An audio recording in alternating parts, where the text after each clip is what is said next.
Welcome to the Michigan Football Junkies podcast. I'm Jeremy Miller, and today we are going to recap the Hawaii-Michigan football game. We all knew this was going to be a complete blowout. It was, the line was, 50?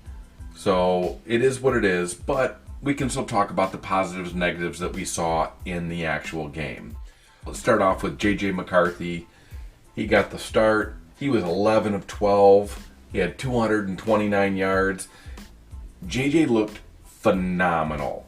He's quick. He makes quick decisions. He's accurate. The ball gets out of his hands so quick, and he gets that receiver so quickly compared to Cade. And I'm not trying to dog Cade.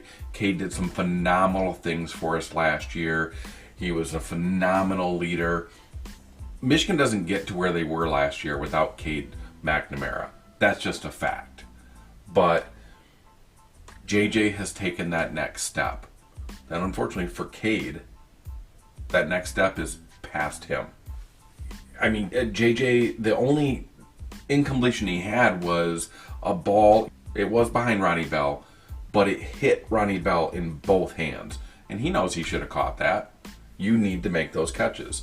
Just like there was a few catches last week that some players should have made for Cade.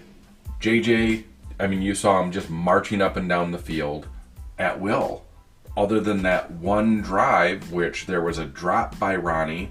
They got kind of stuffed at the line on the first play with a handoff to Blake Corum.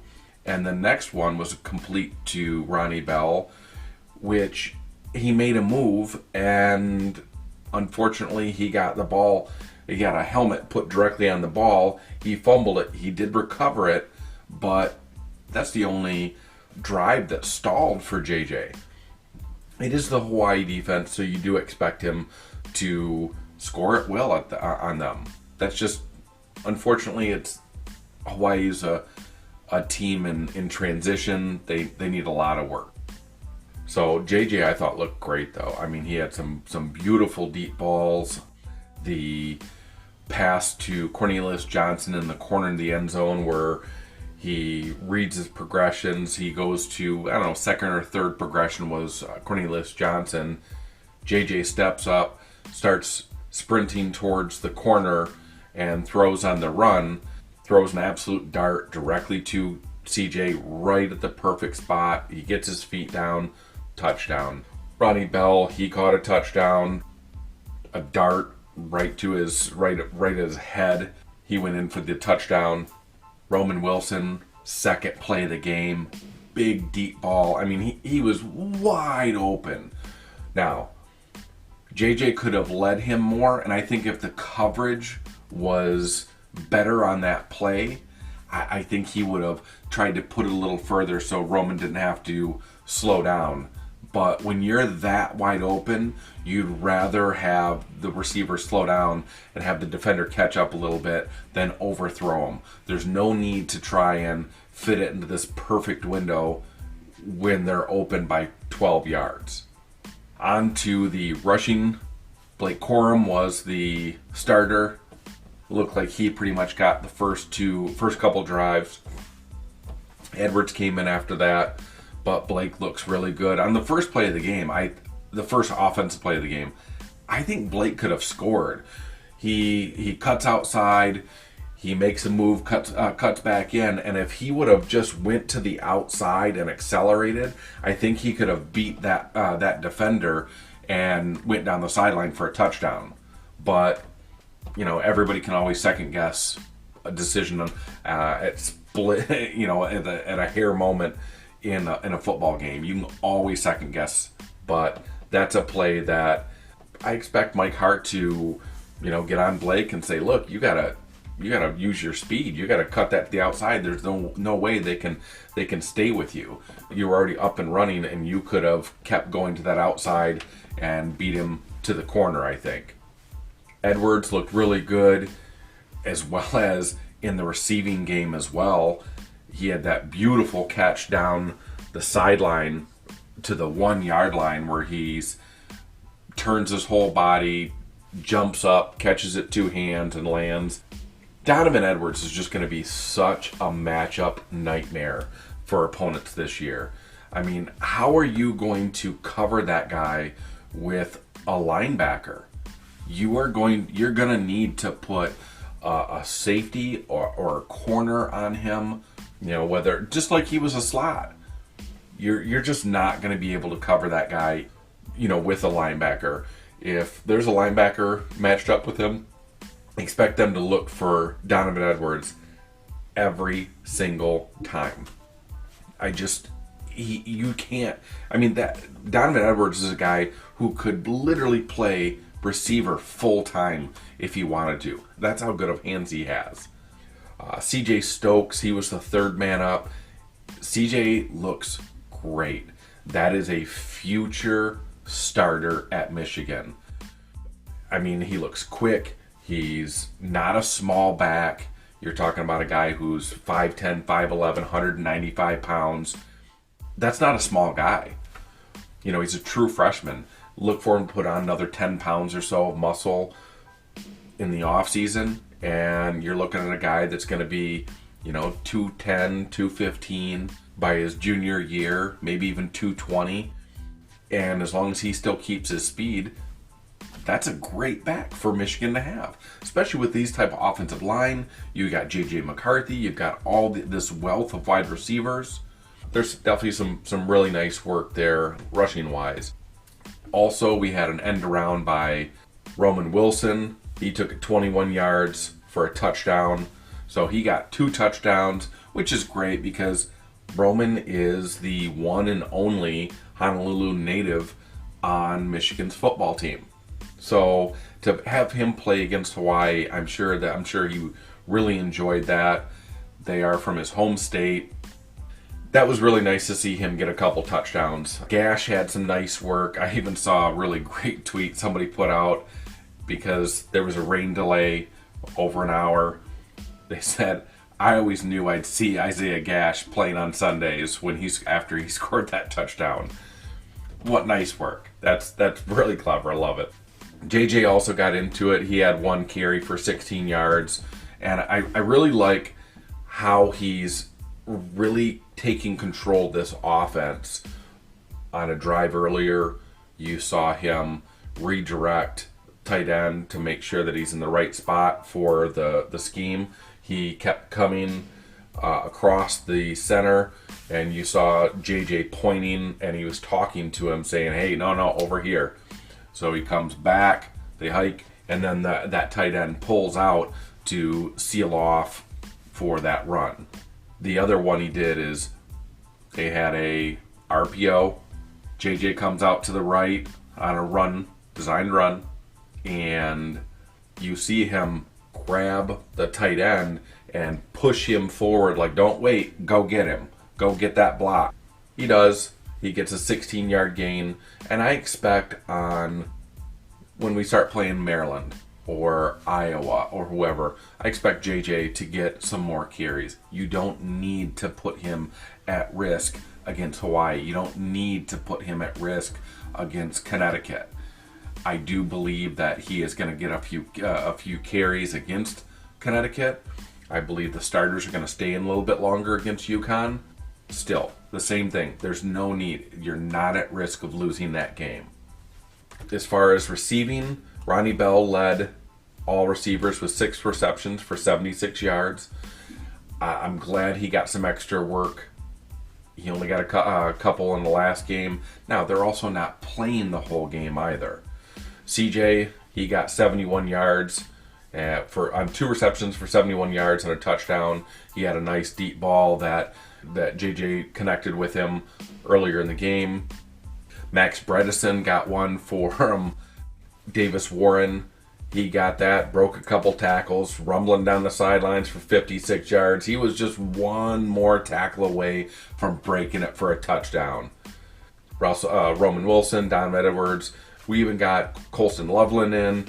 We got a lot of players in yesterday, and this is phenomenal to get these true freshmen in, these walk-ons in.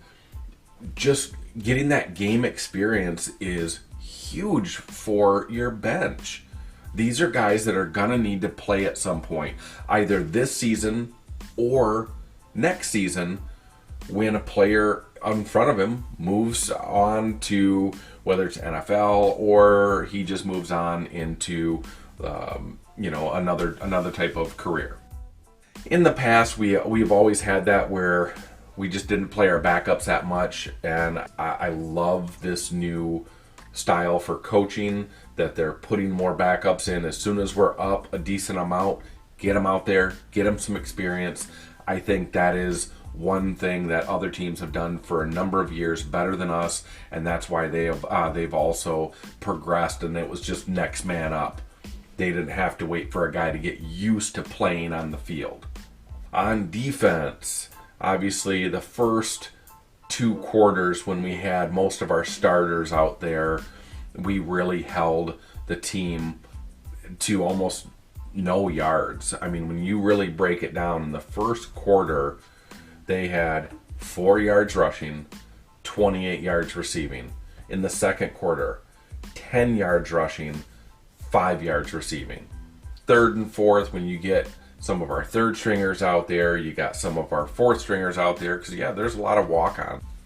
I had 28 yards receiving, 40 yards rushing in the third quarter, 52 receiving, 86 rushing in the fourth quarter. And obviously there was a 55-yard touchdown. We'll talk about that in a few minutes.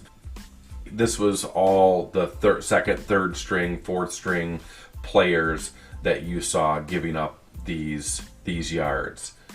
But as far as on defense, I really thought that you saw several players that looked really well. I think, Jalen Harrell looks really good. He plays the run so well. He's getting in to pressure the passer. I think he drops back really well. I saw Junior Colson look really well. Again, Braden McGregor, he is just so quick off the edge. Mike Morris had a sack. He had a couple pressures as well. Let's see, who else looked good? Michael Barrett, I thought he made a couple really nice plays early on. Now, Mike Sainristil, you couldn't ask a guy to change positions and hit the ground running better than what Mike Sainristil has done. You're talking about a guy who's playing the slot, who's playing the run well. You're talking about a guy who's playing physical. He is sticking to his man. You are talking about a guy that, now we have played just Hawaii and Colorado State, but I think you have a guy who could be a star in the making. Yeah, I'm going a little bit out on a ledge here. It is just 2 games, but I'm sorry. He looks like he should have been playing there all along. And I'm just glad that we got the depth at wide receiver. We were able to actually make that switch. In previous years, we didn't have enough guys at receiver. We needed him. So I really think that he has played great. Makari Page, he showed up. He should have had a pick. He timed it perfectly, jumped up, 2 hands, and he just kind of collided with the cornerback at the same time. But he was trying to cut that off, and you're looking at a time where you're like, oh, that's just perfect. Moten had one he was reaching up as far as he can. The ball got tipped by Harrell, and it was right there. You can't quite tell because of the camera angle. I'm not sure if it was just over his fingertips or if it went through his hands. A little hard to tell with the camera angle. Later in the game, we talked. Rashawn Benny. Rashawn Benny. I thought he looked pretty well as well. I think he had another sack as well, just like last game. Chris Jenkins looked good. Mozzie Smith. This team looks so good. I'm hoping that this continues after we start playing against some of this tougher competition.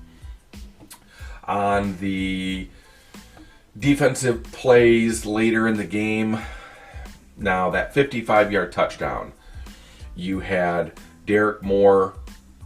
He steps to the left to seal that running back in. That's what he's supposed to do.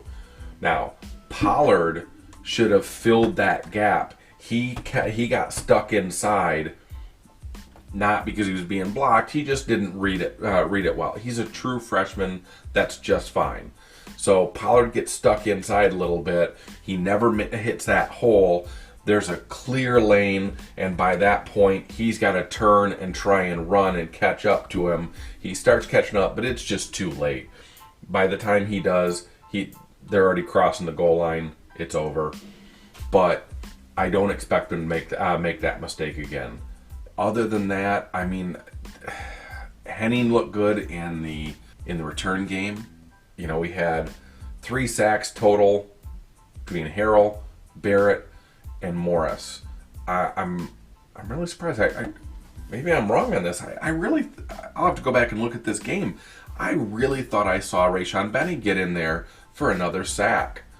We had a lot of pass breakups between Page, Green, Harrell, his brother Green. So you had Jemin and German.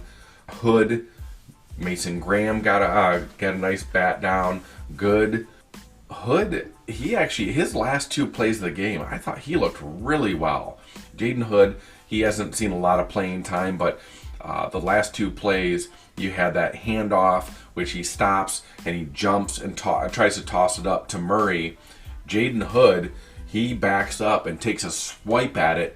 I don't know if he hit it. They didn't really have a good angle on that to really see whether he got a hand on the ball. If he did, it was just a tip of it. The next play, they throw an out route, and Hood comes around the receiver, did not have a pass interference, which, how many times have you seen that? Guy is trying to get around. You see his left hand go on the receiver's left hip, and he gets turned around as he's diving with his right hand to knock the ball away before the receiver is able to get his hands on it. He didn't do that, so I really think that was a great play by Hood. So I'm really excited about what we saw. Obviously, JJ took control of the job. Harbaugh's came out and he has said that JJ McCarthy will be starting. I really hope Cade takes this well and does not have a bad attitude about it. It's going to be tough. I mean, I think we'd all be a little salty if we were the starting quarterback of a team, beat Ohio State, won the Big Ten, got into the playoffs, and then he loses his starting job. Anybody'd be a little salty. But I'm hoping that Cade uses his leadership and is able to overcome this. I do expect Cade to transfer at some point. I probably would guess that it's going to be after this season. After week 2, you have to sit out anyways. So it's not really going to do him any good to transfer right now anyways. I mean, having Cade there, you're going to need a backup. You need a good backup. JJ runs. There's a good shot JJ could get dinged up, from a read option, and he gets hit by a linebacker he didn't see coming. That's very possible. And if that happens, you need a guy like Cade to be able to come in and finish that game out. Look what happened to Cade several times last year where he got dinged up a little bit. He'd be in the injury tent, and JJ had to come on the field real quick. Hey, look at the fumble at MSU. That was because Cade was hurt. Now, he was able to come back, but how many times did that happen for a drive or so? Several times. And we had a great offensive line, and Cade wasn't getting hit all the time. JJ's more of a runner, so he's obviously going to be more at risk. So, not a real long podcast, not a lot to really talk about because, I mean, it's such a lopsided win. Let's see what this team can do now that we have a starter picked and we don't have to split time. Let's see what JJ can really do when he is given the keys to this offense. You have a lot of receivers, you got a lot of backs, a lot of tight ends, and a great offensive line. This spells for a phenomenal offense. we could have the best offense we've ever had here at Michigan. You can always follow me on Twitter. I'm at FBJunkies_.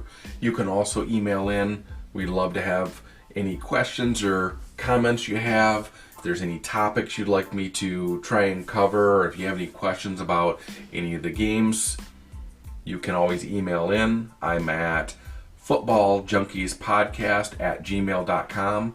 footballjunkie.podcast@gmail.com. I'm Jeremy Miller. Thanks so much for listening.